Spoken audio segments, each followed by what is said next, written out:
Ibrahim Traoré sits in his office, a letter in his hand. His jaw clenched. The words are clear. You are not welcome in Jamaica, and the person behind the rejection, the Jamaican Prime Minister Andrew Holmes. But the shocking truth, the order came from Washington. Burkina Faso's capital, Ouagadougou, was a hive of activity. Crowds gathered outside the presidential palace, waving flags and chanting Traoré's name inside his office. Ibrahim Traoré leaned back in his chair, a letter clenched in his fist. His expression was a mixture of shock and disbelief. The letter was short, brutally direct. Due to security concerns, we must respectfully decline your visit to Jamaica at this time. Signed, Prime Minister Andrew Holness. Mansay stood across from him. Arms, folded, brow furrowed. So this doesn't make sense, he said, his voice low. The Jamaican Movement for Development invited you personally. They're expecting you to speak at their rally. They even built a monument in your honor. Traoré shook his head, his jaw tight. It's more than that, Mansa. They're trying to silence me. They're afraid of what I represent. Mansa frowned. Afraid of what? Traoré leaned forward, his eyes dark. They're afraid of the message I bring. They're afraid that the people will listen. Mansa's eyes widened. You think this is coming from Holness? Traoré's lips pressed into a thin line. Holness is just a puppet. The strings are being pulled from Washington. Mansa's jaw clenched. The Americans. Traoré nodded, tossing the letter onto the desk. The Jamaican Movement for Development has been growing rapidly. They see me as a symbol of resistance, a man who stood up to the West, kicked out foreign corporations, and reclaimed his country's wealth. Mansa shook his head, disbelief written all over his face. But you were going there to thank them, to thank the people for their support, to speak to the youth.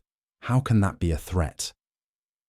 Traoré's eyes flashed, because when people hear my story, they wake up, they start to question why they are poor while their leaders are rich. They start to ask why the Americans and Europeans control everything, while they have nothing. Mansa's face hardened and Holness. He thinks you're going to start. An uprising. Traoré nodded. That's exactly what the Americans want him to think. But the truth is, they're afraid that if I speak, the Jamaican people will demand what's rightfully theirs. Meanwhile, in Kingston, Jamaica, Prime Minister Andrew Holmes paced the floor of his office, his face pale and tense. A phone call from Washington still echoed in his mind. The words of the US official rang like a threat. If you allow Ibrahim Traoré to set foot in Jamaica, we can't guarantee your safety or your power. Hollis swallowed, wiping sweat from his brow. His advisor Kenneth stood by the window watching the rain pour down. Sir, are you sure this is the right move? Holmes snapped, his eyes wild.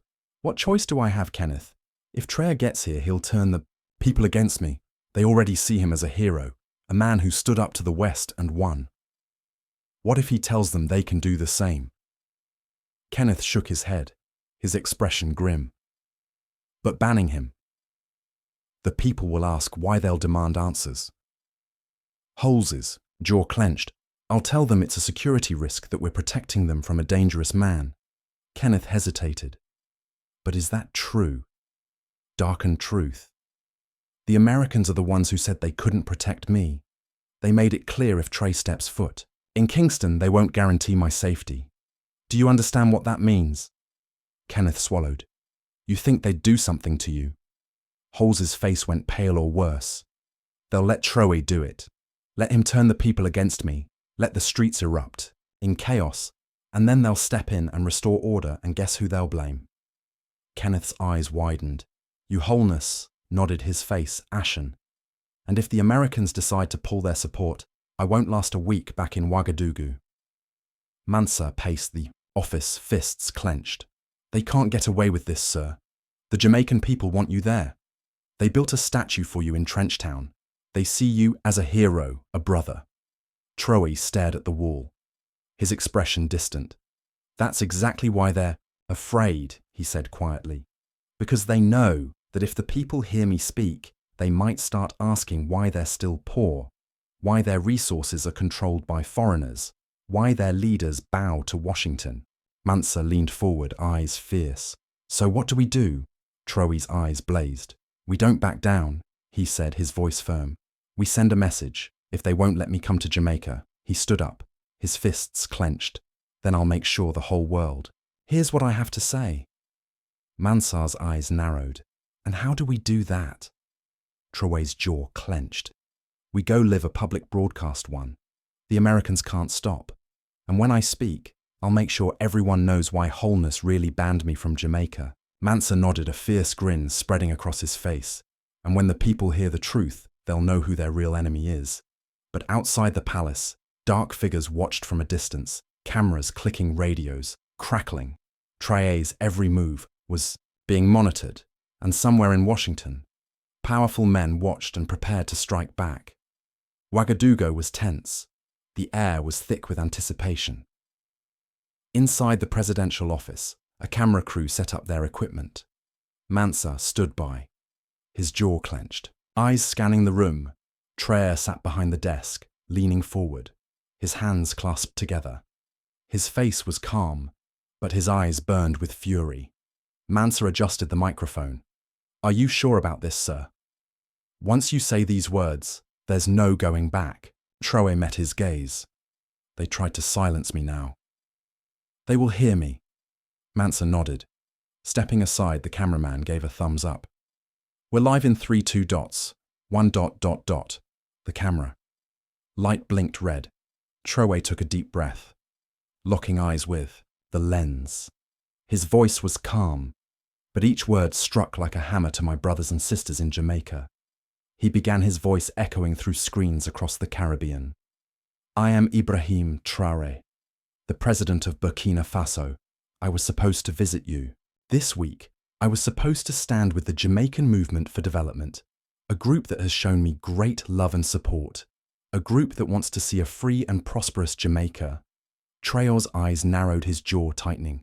But your Prime Minister, Andrew Holmes, has banned me from entering your country. He says it's for security reasons. He says he is protecting you from me. He leaned forward, eyes fierce. But the truth is, Wholeness is not protecting you. He is protecting himself. Meanwhile, in Kingston, Prime Minister Holmes stood in his office. Eyes locked on the TV screen, his face was pale, his fists clenched. The Jamaican Movement for Development members had gathered in the streets watching the broadcast on large screens. Sir, Kenneth, said, his voice shaky, the people are listening.